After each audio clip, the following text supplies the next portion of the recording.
Al comenzar la historia, Denji se nos presenta como un niño criado a base de la más terrible de las negligencias, la experiencia de Denji de vender parte de su cuerpo para pagar deudas, así como su vida bajo el abuso y la negligencia, está profundamente ligada al concepto de trauma complejo. Este tipo de trauma se desarrolla cuando la persona enfrenta múltiples eventos adversos, prolongados en su infancia, lo que puede llevar a trastornos emocionales como una baja autoestima, dificultad para formar relaciones saludables y la falta de una identidad sólida. En el contexto de pobreza extrema en el que vivía, conoció a Pochita, tratándolo con respeto y consideración. Más allá de que fuese un demonio, su conexión emocional con Pochita puede interpretarse como un intento de llenar ese vacío afectivo, y su lealtad hacia él es una respuesta a la primera figura que le dio una sensación de pertenencia y protección. Los yakuza para los que trabajaron lo engañaron, tendiéndole una trampa y ofreciéndole al demonio zombie, y cuando Denji murió, Pochita se convirtió en su corazón porque quería que Denji le mostrara sus sueños. En primera instancia se nos muestra que Denji fue tratado desde sus inicios como una herramienta, tanto por su padre como por aquellos que lo rodeaban. Sabemos que según la teoría del psicoanálisis, el sujeto humano nace en un estado de desamparo, indefenso,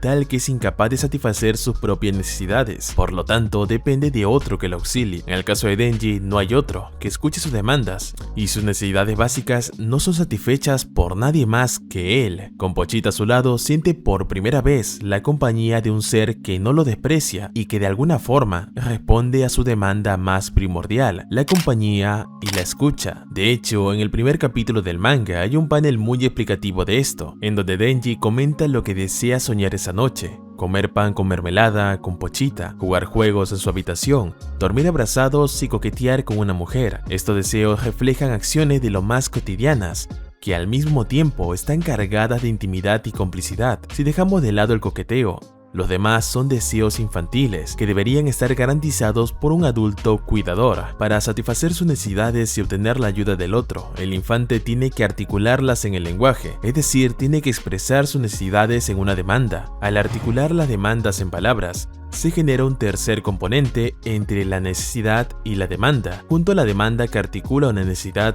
también hay una demanda de amor. Cuando alguien satisface nuestras necesidades, ese acto no solo cumple la función de cubrir lo que nos falta, sino que también lo interpretamos como una muestra de amor. La persona que nos ayuda se convierte en un símbolo de afecto y cuidado, creando un lazo de dependencia donde buscamos su presencia y aprobación. Por eso, pedir algo a alguien no se trata únicamente de satisfacer una necesidad, sino también de buscar una demostración de amor. En este punto es donde entra Makima. Ella hace su aparición luego de que Denji se transforma por primera vez en Chainsaw Man. Podría decirse que él estaba recién nacido al vencer a todos los zombies. Ya cansado, lo primero que le dice a Makima cuando la ve es justamente una demanda: abrázame, a lo que ella responde sin dudarlo, abrazándolo, para luego darle dos opciones: matarlo como un demonio o mantenerlo como un humano, prometiendo alimentarlo bien si elige la última. Quizás como espectadores, el hecho de que una de las opciones sea la muerte es como mínimo sospechoso, y nadie en su sano juicio hubiese confiado en una persona que nos pusiese en tal encrucijada. Pero dentro del universo de Denji, ser tratado como descarte y estar esperando morir era su normalidad.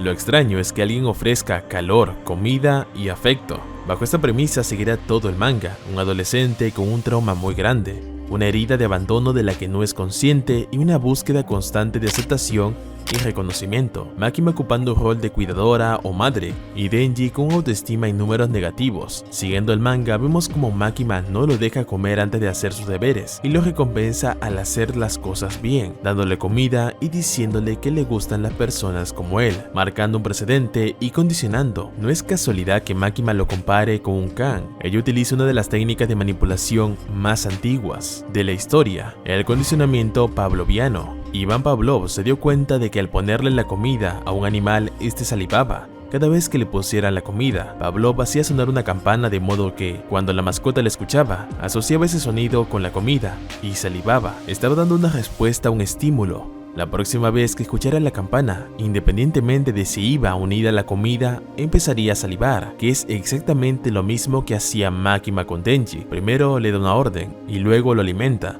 le da cumplidos y afecto. Este acto marcará la psique de Denji, ya que a partir de este entrenamiento verá las muestras de afecto como algo que debe ganarse o como un tipo de intercambio. Y es aquí cuando me parece necesario mencionar el hecho de que Denji exprese sus deseos con Makima, ya que en este análisis le estoy situando como su figura materna, y es que creo que realmente lo que vemos en él es un desarrollo tardío del complejo de Edipo. Ya vimos cómo fue que las demandas a las necesidades más básicas no habían sido nunca respondidas hasta la llegada de Makima. Ella es la primera figura femenina que responde a sus necesidades con amor, por lo que de ahora en más ocupará para Denji el lugar de la primera mujer. Se trata de un concepto central de la teoría psicoanalítica de Sigmund Freud. Define al complejo de Edipo como el deseo inconsciente de mantener una relación con el progenitor del sexo opuesto y de eliminar al padre del mismo sexo. Jacques Lacan hace una lectura diferente del concepto freudiano y lo reconstruye en varios aspectos esenciales. Lacan destaca que es algo que sucede no en la esfera de lo real, sino en el ámbito de lo simbólico, es decir, en algo que sucede en el lenguaje. Para Lacan, el padre que juega un papel en el complejo de Edipo no es un padre real, sino que es una función, la función paterna, un lugar en la estructura que puede ser ocupado por otros representantes, sino la figura masculina per se. En la evolución de una psique normal, este complejo tiene un freno a la hora de comenzar a desenvolverse en sociedad, ya que se reconoce como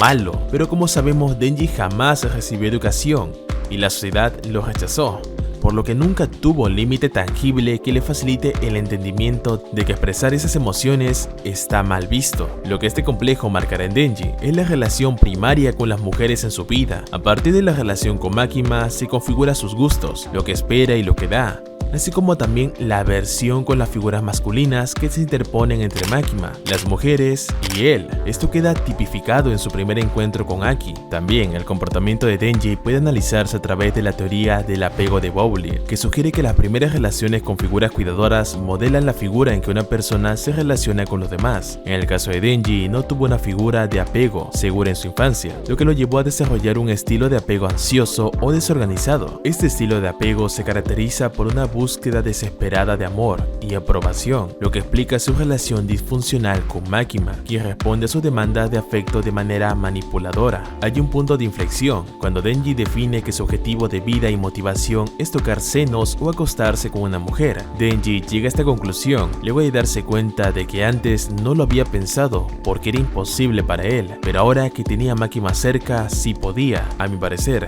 esto se debe a la falta de educación tanto formal como familiar y social. Denji tiene un lenguaje sumamente precario, tanto en el habla como en su comportamiento, y también en el ámbito emocional. Si seguimos el hilo de lo que vamos analizando hasta ahora y viéndolo desde una perspectiva psicoanalítica, probablemente el acostarse con una mujer sea nada más y nada menos que tener a alguien con él, una compañía que lo ame, que responda a sus necesidades y demandas, y creo que esto se demuestra cada vez que recuerda o piensa en Makima o en otras mujeres, ya que nunca las piensa desnudas o en poses sugerentes, siempre las recuerda en poses y con miradas románticas y casi poéticas, pero como nunca se le enseñó lo que es el afecto o el cariño dentro de su limitada comprensión del mundo, lo más cercano a eso, el sentirse bien con otro lado, es el sexo, y ni siquiera sabe cómo acceder a él de forma normal. Por eso acude a la única forma que domina, aquella que le enseñó Makima cuando se conocieron: el intercambio, como cuando le intercambia a Power en rescate de Meowi para poder tocarla. Esto no significa que le atraiga a Power o que quiera estar con ella, sino que él está convencido de que su necesidad de amor y cercanía se llenará con el contacto sexual. De hecho, cuando al fin puede acceder a ver su deseo cumplido, lo único en lo que piensa es: eso es todo, ya que obviamente esperaba que se satisfaga una necesidad más profunda, no el simple morbo de tocar unos pechos. Aquí puedo vincular esto con la teoría de la carencia de afecto de Winnicott, donde el niño que no recibe una adecuada respuesta emocional de sus cuidadores tiende a buscar sustitutos que nunca le satisfacen plenamente. Además, creo que es bueno recalcar el hecho de que él no exigió el cumplimiento del trato. De hecho, fue Power quien se lo recordó y animó a que lo hiciera. Este es un comportamiento que veremos infinitamente en Denji y se conecta con lo que mencionamos anteriormente. Él demanda y expresa todo el tiempo su deseo de acostarse con mujeres, mas nunca toma la iniciativa, y cuando hay alguna mujer dispuesta a ello, se mantiene distante y hasta parece extrañado, ya que no quiere tomar lo que exige ni forzarlo. Él quiere recibir, que le den ese afecto de forma genuina y que el deseo de complacerlo surja del otro, y es ahí donde Makima gana terreno en el corazón de Denji, ya que como vimos hace lo mismo que hizo Power, pero decorándolo con un poco de intimidad emocional emocional y siguiendo el mismo patrón que ella misma trazó, un pedido y la promesa de una gran recompensa. Siguiendo el mismo hilo, cuando Denji se entera de que Himeno ha besado a todos en el equipo, se dice a sí mismo que ese beso ya no es especial, demostrando que inconscientemente no es el contacto en sí lo que busca y por eso mismo la rechaza cuando ella le ofrece acostarse con él. Si damos un vistazo más holístico a su forma de relacionarse, notamos que es meramente transaccional. Su juventud temprana se vio marcada por el pago de deudas y su relación primaria con Makima funciona de esa manera. Él configura los vínculos como transacciones. Si le piden un favor, en algún momento tendrá su recompensa, y si le hacen un favor, como Aki cuando decidió no matarlo ante el demonio de la eternidad, él debe devolverlo de alguna manera para quedar a mano. Denji no conoce el concepto de recibir amor de manera gratuita o incondicional, y en su mente cualquier muestra de amor o atención debe ganarse o pagarse. Ahora vayamos un poco más allá, a cuando aparece en su vida Reze. El primer contacto con ella es porque Denji la ve llorar e intenta hacerla sentir mejor, a lo que Reze le invita un postre como forma de gratitud. Ella se muestra muy risueña junto a él y le hace cumplidos, y Denji tiene un pensamiento muy básico, pero muy ejemplificante de todo lo que mencionamos. Me gustan a los que les gusto. Sentirse especial, querido y reconocido activa en él un sentimiento extraño, y para una persona como Denji, que no ha tenido muchas experiencias, no lo distingue del amor verdadero. Con Reze, Denji vive lo más cercano con tintes infantiles, en donde bromean, pasan tiempo juntos y se divierten. Ella le hace promesas de amor eterno y se le insinúa todo el tiempo. Para Denji es como un sueño, todo lo que deseó de alguien, y además no le pide nada a cambio. Está prácticamente al mismo nivel de Makima y eso le confunde demasiado. Cuando ella le ofrece huir, hay algo que pesa más para Denji: la construcción de un futuro. Le pesa la relación que está de a poco formando con Aki Power. Tiene una meta y un trabajo que le otorgarán beneficios a largo plazo. Denji no cae en el atajo y dentro de su precariedad reconoce que aquello que desea se construye lentamente. Cuando Reze lo traiciona, Denji vuelve a poner en palabras aquello que le sucede y aqueja. Todas las mujeres que conoció intentaron matarlo y quieren al corazón del Chainsaw Man, pero ninguna de ellas ve y quiere realmente a Denji, y esta frase es la gran piedra angular de todo el personaje. Denji es el Chainsaw Man, pero también hay una persona allí, alguien con heridas, anhelos, proyectos y emociones, alguien que es opacado por la utilidad que cada persona encuentra en el demonio Chainsaw. Vemos también que al vencer a Reze, como sucedió antes, la recuerda de una forma cariñosa, no la objetiviza como objeto de su deseo, sino que añora los momentos de felicidad y complicidad que hubo entre ambos. El deseo funciona en dos vertientes. Por un lado, nos atrae la imagen del otro, como si fuera un espejo que refleja lo que nos falta. Esto es lo que sucede en el enamoramiento. Vemos al otro como algo completo y deseable. Por otro lado, deseamos ser deseados. Buscamos la aprobación del otro y queremos ser objeto de su deseo. En el caso de Denji, él se enamora de Reze porque ella le muestra interés, pero al descubrir que era una mentira, se derrumba. No es solo la decepción de la mentira, sino la pérdida de esa ilusión de ser querido y aceptado por ella. Tal es el peso e importancia de los vínculos para Denji, que siendo teóricamente su mayor deseo estar con Makima, declina una invitación a pasar las vacaciones solos para cuidar a Power, luego del ataque del demonio de la oscuridad. El hecho de que Denji decline la oferta de pasar tiempo a solas con Makima para cuidar a Power demuestra un cambio importante en su desarrollo emocional. Este acto de sacrificio desinteresado revela que su relación con Power es más profunda que cualquier deseo sexual. Es, de hecho, una conexión familiar y de cuidado. Desde una perspectiva freudiana, podríamos decir que Denji ha sublimado su deseo sexual en una forma de afecto protector y desinteresado hacia Power, lo que señala una evolución en su psique. Denji, quien inicialmente buscaba satisfacer deseos sexuales de manera simplista, ahora prioriza el bienestar emocional de aquellos que le importan, lo cual evidencia un crecimiento emocional significativo. Creo que este arco en concreto, junto con Aki, el vínculo familiar, es la red de contención que Denji buscaba. En ningún otro momento del manga volvemos a verle tan feliz y realizado como en este momento. Hay que hacer un inciso particular para comprender la relación que mantiene con Power. Creo que conecta con ella por primera vez cuando entiende la relación que ella tiene con Miui y se ve reflejado en ese vínculo, ya que es el único vínculo de Power, así como el suyo fue con Pochita. Comprende sus sentimientos y empatiza con ella, así como también ambos muestran una actitud maleducada, ya que jamás vivieron bajo las normas sociales. Son groseros, comen cosas desagradables y son burlones. Denji se siente cercano a Power porque se ve en ella, y si bien desarrolla afecto en base a las experiencias vividas y el tiempo compartido, su naturaleza demoníaca y lo anteriormente mencionado crea un puente más accesible para la conexión, así como Aki ocupa la figura de un hermano mayor quien lo instruye, con quien discute pero al mismo tiempo cuida. Este momento de estabilidad refleja lo que Abraham Maslow llamaría la satisfacción de las necesidades básicas de afecto y pertenencia. Es cuando Denji se siente verdaderamente aceptado y conectado emocionalmente, algo que no había experimentado previamente. Lamentablemente, esto duraría muy poco, ya que sucede la muerte de Aki a manos de Denji. Esto representa un silencio en este desarrollo emocional. Desde la perspectiva psicoanalítica, este acto reaviva viejas heridas y traumas, llevándolo de nuevo a un estado de alienación y dolor. Denji experimenta una disociación emocional, similar a lo que sucede con el trauma reprimido, ya que su mente no puede procesar completamente la pérdida de un ser querido y el acto de haberlo asesinado. Esto marca el inicio de su descenso.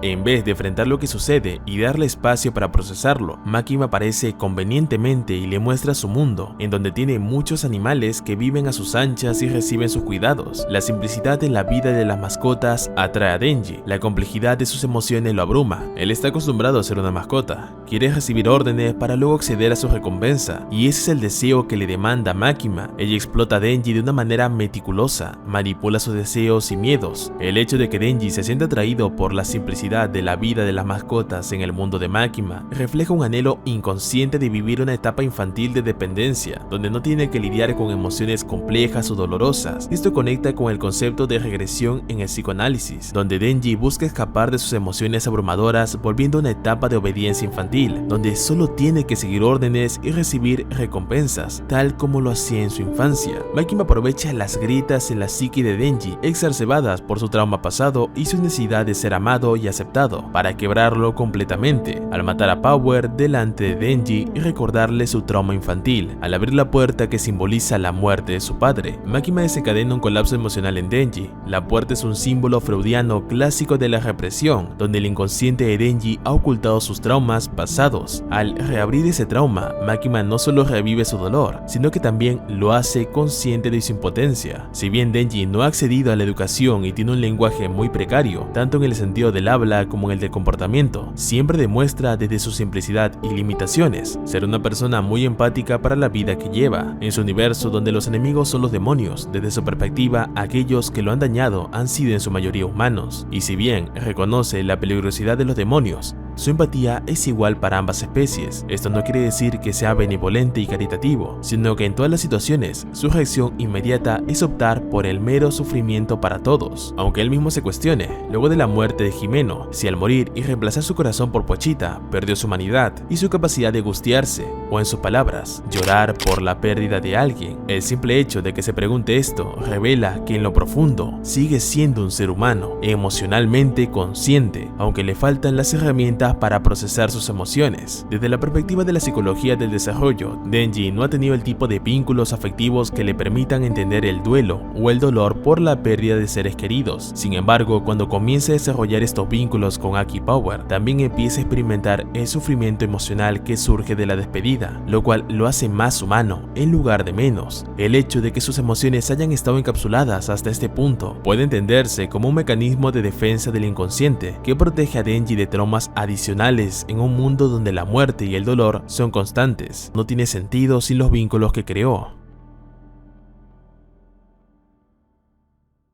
Denji cree que todos sus sueños ya fueron cumplidos. Entiende que seguir viviendo no tiene sentido sin los vínculos que creó. Aki Power ya no están, y Makima quiere el corazón de Pochita, no a él. Pero la esperanza y el contrato de volver a encontrar a Power hacen que siga adelante, aunque destrozado. Se da cuenta de que vivió toda su vida en la ignorancia. Todo fue fabricado por alguien que lo único que deseaba de él era utilizarlo, que jamás tomó una decisión en su vida, pero también escucha cómo claman por el Chainsaw Man. Anhela el reconocimiento de las personas personas, se emociona al ser validado y aclamado. Él desea ser el Chainsaw Man para que todos lo amen, pero para esto debe vencer a Makima, a quien a pesar de todo, aún ama. Cuando decide vencerla y fusionarse con ella es profundamente simbólico. A pesar de ser consciente de que Makima lo manipuló y destruyó, Denji sigue buscando una conexión con ella. El hecho de consumirla puede entenderse como un intento de internalizar el control de Makima hacia él, como si al fusionarse con ella pudiera finalmente reconciliarse con su necesidad de ser amado por ella. Al asumir la responsabilidad de cuidar a Nayuta, la reencarnación de Makima, Denji muestra un intento de redención y maduración emocional, asumiendo no solo el control de su vida, sino también de las consecuencias de sus relaciones pasadas. Siguiendo a Denji en la parte 2 del manga, no vemos un cambio tan rotundo, pero sí hay pequeñas acciones que sobresalen, como por ejemplo una marcada intención de resaltar y hacerle saber al mundo que él es el Chainsaw Man. Si bien sigue con su afán de validación y reconocimiento, pero teniendo un papel mucho más activo en su búsqueda. Aún sigue siendo un adolescente terco y tonto, pero su actitud ante la vida es optimista e inclusive abierto a trazar nuevos vínculos, como cuando intenta conocer a Samitaka, encuentro que termina en discusión porque él confiesa ser el Chainsaw Man. Después de que Asa pusiera en duda su accionar, Denji se defendió diciendo que tenía un corazón puro,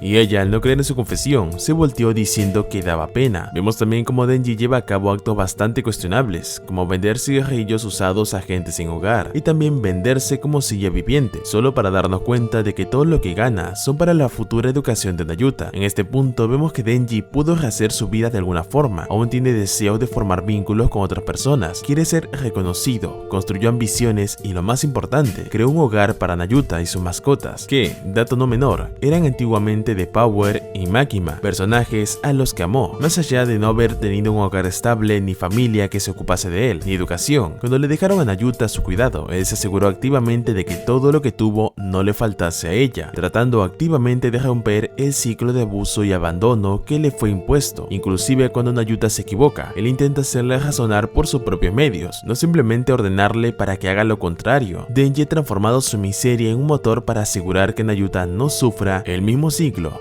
que experimentó él. Este ciclo es característico en muchas personas que han sobrevivido a traumas infantiles, donde intenta romper el patrón de sufrimiento para las siguientes generaciones. Denji, a pesar de sus limitaciones, muestra una notable resiliencia emocional al tomar decisiones que reflejan su deseo de proteger y cuidar. Si bien de buenas a primeras no se ve un cambio tan drástico, el hecho de que pueda tomar su propia miseria y transformarla en combustible para que eso no le suceda a otras personas, habla de un personaje con un nivel de resiliencia y empatía muy elevados. Sabemos que Denji no destaca por ser el más justo ni el más inteligente, pero creo que es uno de los personajes con más fortaleza que podemos encontrar, y no hablo de una fortaleza que recae en sus poderes como Chainsaw Man, sino en sus fortalezas mentales y su capacidad para adaptarse a todo lo que se le ha presentado. También vemos que hay patrones que le cuesta romper, como las relaciones transaccionales de las que hablamos anteriormente, lo que queda en evidencia con Asa, cuando, por ejemplo, intercambia el dinero de Nayuta por un favor. Uno de los aspectos más complejos de la evolución de Denji es su relación con sus traumas pasados. Cuando el demonio de la caída le recuerda a Aki y a Power, Denji elige cortarse un pedazo de su cerebro en lugar de enfrentar esas memorias. Este acto es un claro ejemplo de represión, un mecanismo de defensa donde el individuo evita conscientemente lidiar con traumas profundos. El dolor emocional de perder a Aki y Power, figuras que presentaban su primera experiencia real de conexión familiar, es demasiado para que Denji lo maneje. En lugar de procesar ese dolor, elige bloquearlo. Esto muestra que aunque Denji ha crecido emocionalmente,